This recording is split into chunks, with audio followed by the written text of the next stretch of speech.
সালাতে দোয়া কবুল হয়। সালাতে দোয়া কবুলের তিন জায়গা। একটা হচ্ছে তাকবীরে তাহরিমার পরে আমরা সানা পড়ি না, আমরা তো একটা পড়ি।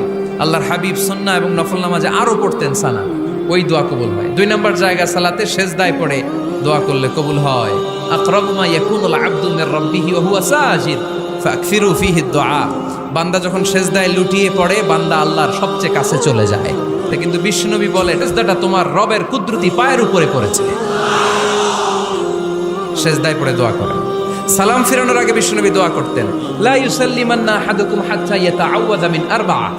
আল্লাহর হাবিব বললেন, চার জিনিস থেকে পানাহ না আছে আমার কোন উম্মত যেন সালাম না ফিরায়। তারা যেন পড়ে, আল্লাহুম্মা ইন্নী আউযু বিকা মিন আযাবিল কবর, আউযু বিকা মিন আযাবি জাহান্নাম, আউযু বিকা মিন ফিতনাতিল মাহইয়া ওয়াল মামাত, আউযু বিকা মিন ফিতনাতিল মাসিহিদ দাজ্জাল। আল্লাহ কবরের আযাব থেকে বাঁচাও, আল্লাহ জাহান্নামের আগুন থেকে বাঁচাও, আল্লাহ জীবন মরণ